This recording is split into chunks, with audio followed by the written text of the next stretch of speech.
Cette femme dit qu'elle a mal au cul. Elle soupçonnait d'avoir des hémorroïdes. Mais le docteur l'a examinée pendant une demi-heure. Il a dit qu'il n'y avait pas besoin de traitement. Et lui a conseillé de se séparer de son mari pendant un moment pour guérir. Mais la femme affirme qu'elle est toujours célibataire. Et qu'elle n'a pas eu de petite amie depuis 2 ans. Le docteur était incrédule. Mais la femme ne semblait pas mentir. Et il a fait confiance à son jugement. Le lendemain, la femme est revenue. Cette fois elle a dit qu'elle avait mal au cou. Mais le docteur a jeté un coup d'œil. C'était une tache de naissance. La femme a dit que c'était impossible. Car elle avait cherché sur internet. C'est le premier signe de cancer. Le docteur était sans voix. Comment peut-on faire confiance à internet?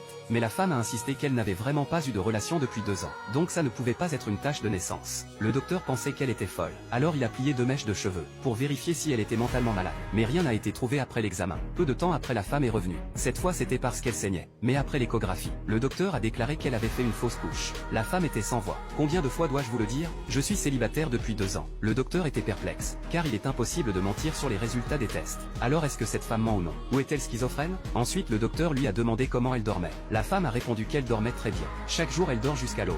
Mais elle se réveille en se sentant faible et épuisée. Et son ex-mari n'arrête pas de l'appeler pour lui demander de se remarier. Après avoir écouté ses paroles, le docteur semblait avoir une réponse. Il a laissé la femme dormir au laboratoire la nuit. Le lendemain, le docteur a remarqué que ses ondes cérébrales devenaient très actives tôt le matin. C'est un signe évident de somnambulisme. La vérité a finalement éclaté. Il s'avère qu'à chaque fois que la femme est somnambule, elle allait chez son ex-mari. Pas étonnant qu'elle se réveille si fatiguée. Le docteur a conseillé à la femme d'accepter de se remarier, car ce qui s'est passé dans le rêve est réel. Cette patiente est trop bizarre. Et le problème de la femme vient d'être résolu. Un autre patient étrange est arrivé à l'hôpital.